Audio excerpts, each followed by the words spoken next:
Yan ang pinakawalang ballistic missile ng Iran laban sa US. 14 hypersonic ballistic missile ang pinasabog. Kaso ni isa dyan sa missile na yan walang tumama. Nasalag kasi lahat yan ng air defense system ng Amerika.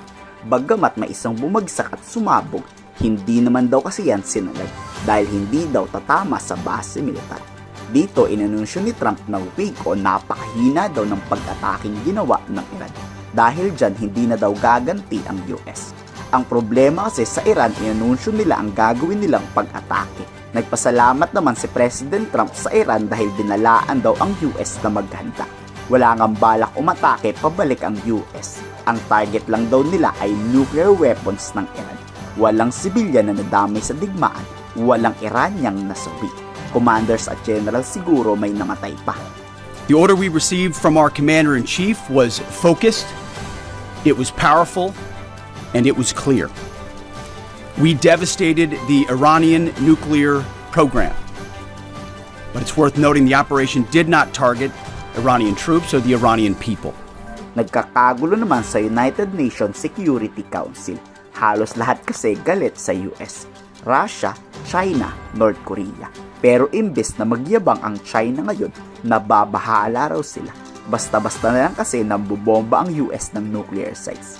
Hindi posible raw na gawin to sa ibang bansa tulad ng China. Kinikilabutan tuloy ang China ngayon.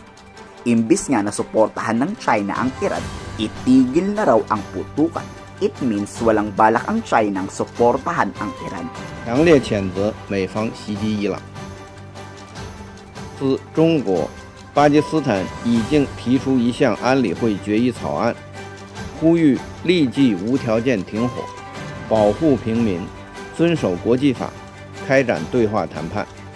我们期待安理会成员展现责任担当，共同支持该决议草案，推动安理会为维护国际和平与安全履责尽职。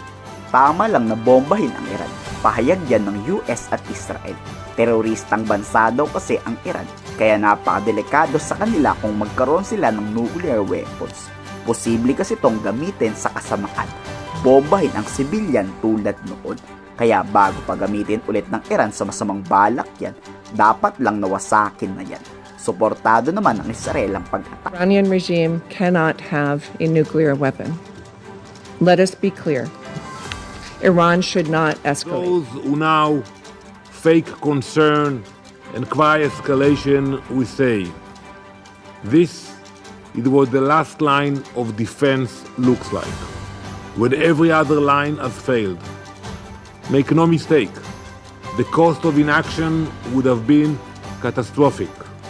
A nuclear Iran would have been a death sentence just as much for you as it would have been for us.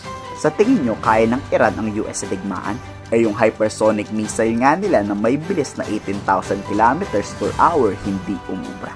Kayo, susuko na kaya ang Iran? Komento sa baba ng Salo